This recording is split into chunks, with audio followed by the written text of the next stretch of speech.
Hello cookies, it's Siri. I am back and today I'm going to answer your and my friends' frequently asked questions about the sterilization, specifically what happens after. Do keep in mind that this is only pertinent to my own experience and everyone has different experiences with their sterilization and the side effects and everything that comes after the operation. This is only my own experience. Also, this video is going to be PG-18, so it's going to be locked for people under 18 because it's going to be the most, I wouldn't say honest video because I don't lie to you in my videos, but it's going to be the most open and it's going to talk about my private life a lot more than usual. The first question is, how has the sterilization affected my hormones?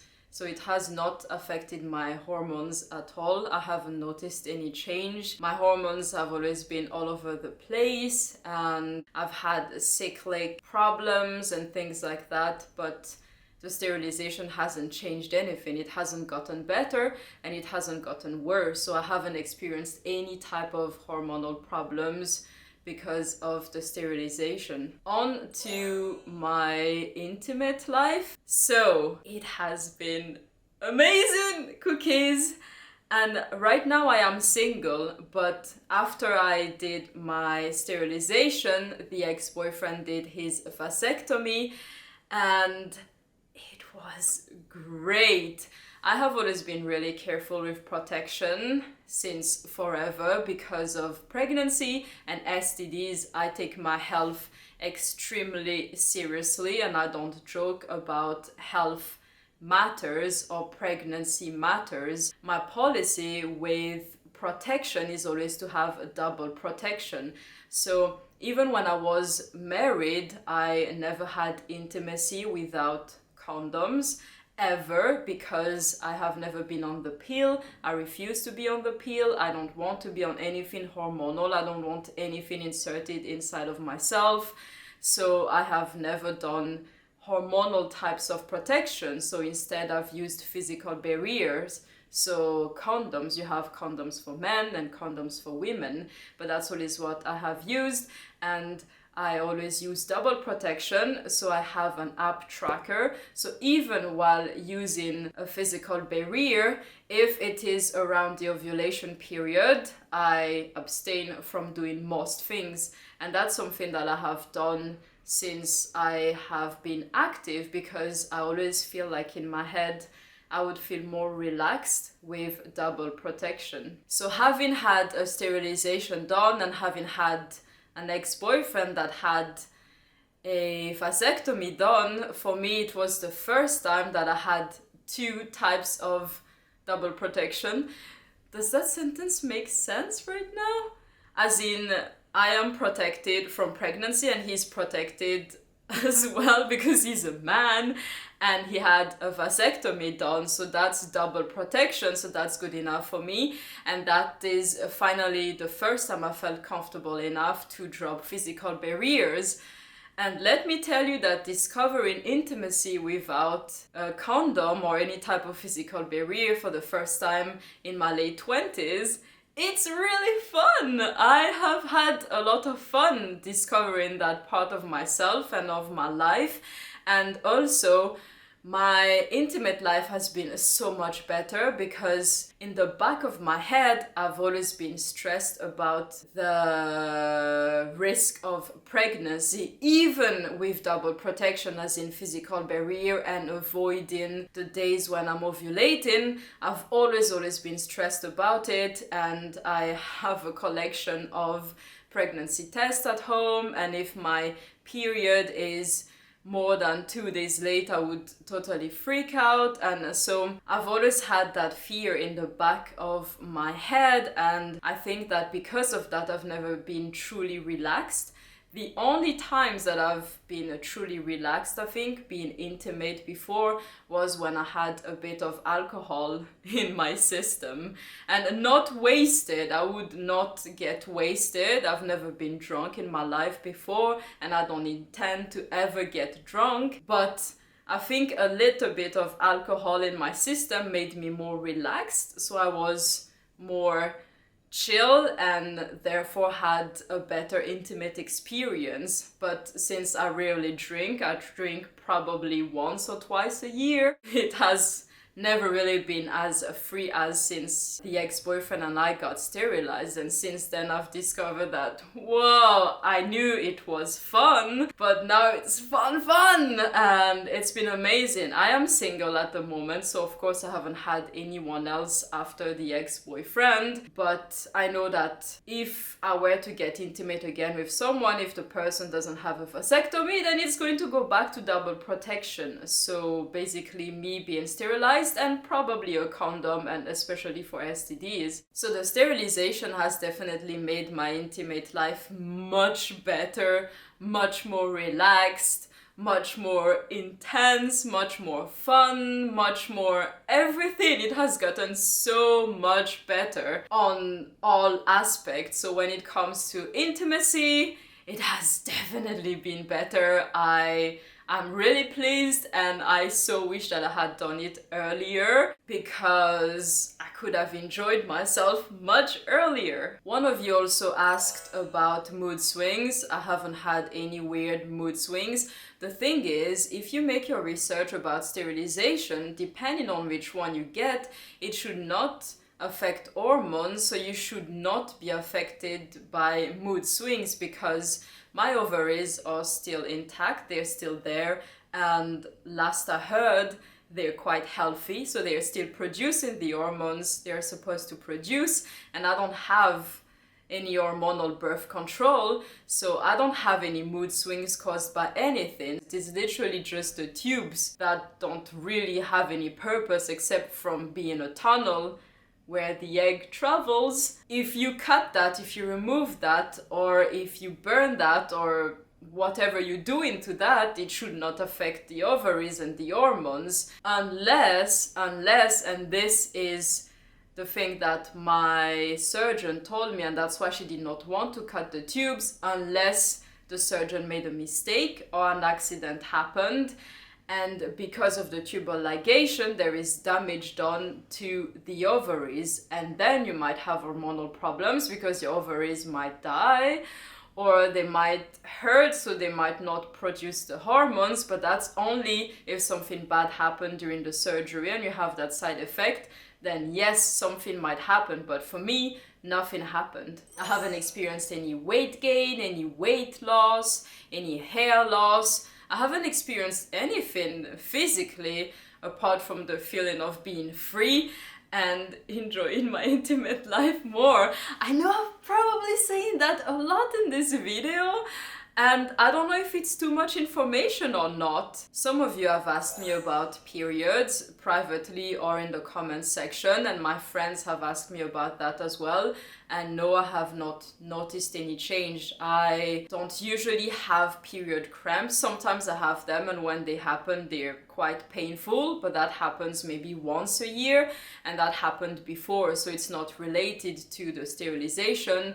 My period hasn't been lighter or heavier or shorter or longer. It's exactly the same as before. They can last 7-8 days usually, so I was hoping that I would have the side effect of having shorter periods and maybe just needing regular pads instead of the extra heavy thick pads, but no, the surgery has not affected my period whatsoever. Gym performance after the surgery has not changed.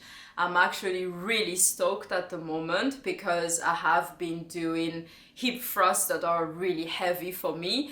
I think I did 130 or 140 last week, and that is nothing for most people, but keep in mind that I started to do hip thrusts only in November or December, right before I had my surgery, so I haven't really done hip thrusts that much since I've started to train more than 10 years ago. So for me it's a new type of workout, and I've gradually increased the weights that I'm using. I do a set of 12, so 12 times 3, 130 or 140. That's a lot for me, so I'm really pleased, and that is directly on the pelvic area. So nope, my gym performance hasn't been altered.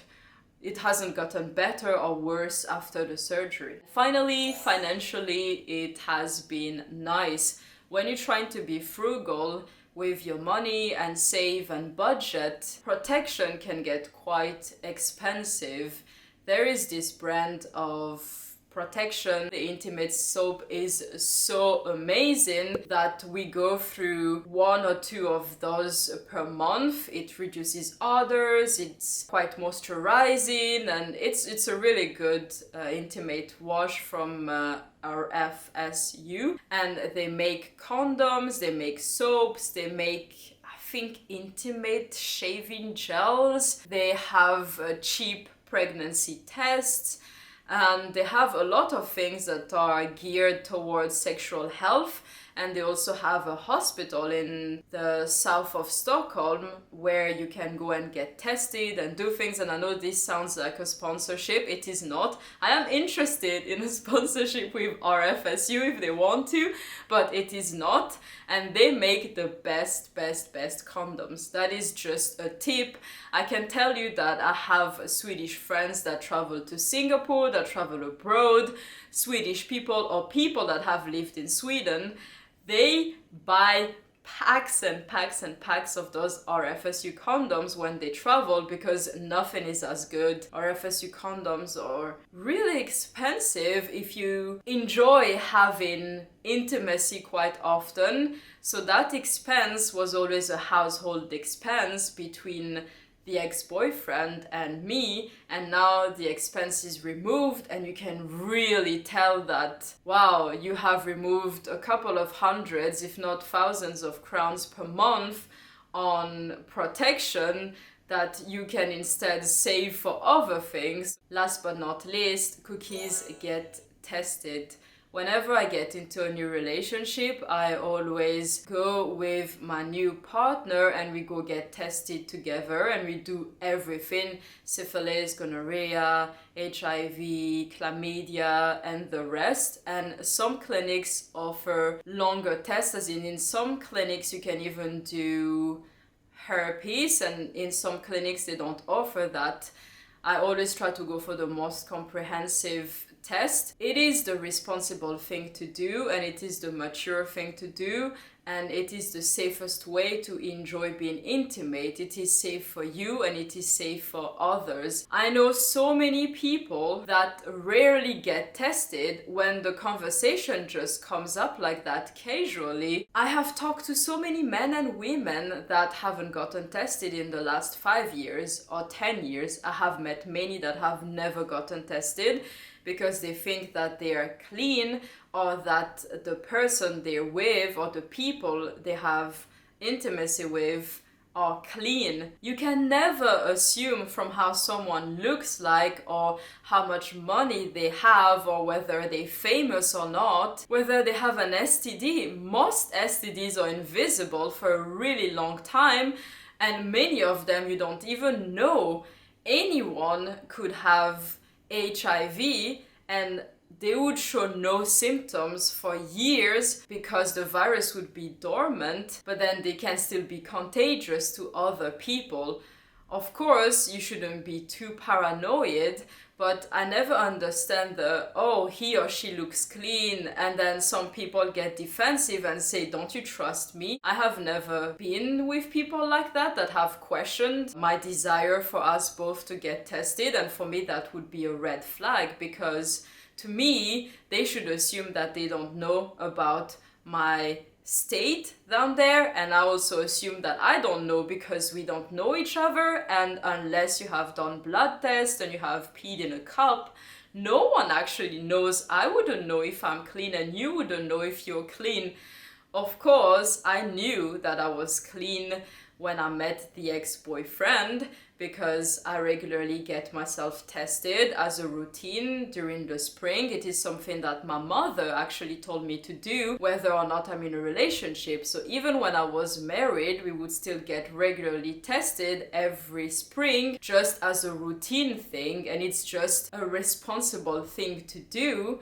And there's nothing shameful about it, there's nothing weird about it. It is actually quite amazing and mature and responsible for you to take care of your sexual health. So I always tell everyone to go and get tested regularly. You just want to know the state of affairs. And if you start a new relationship, it is also safer for both of you to get tested so you know where you both stand. And then if you want to remove physical barriers, then you know that it is safe. And people that go, don't you trust me? I haven't been around, I haven't done things, I'm clean. No, you don't know that. And it's nothing personal. No one should ever be so defensive that they get annoyed if you ask them, hey, do you think we could go get tested together? So yes, if you were thinking about going to get tested, this is your reminder. Go and get tested. And if you enjoyed this video, please leave me a thumbs up and subscribe if you don't want to miss the upcoming ones. If I missed something that you really want to get answered, leave your question down below. I will get back to you. And until next time, I will see you cookies very soon. Bye!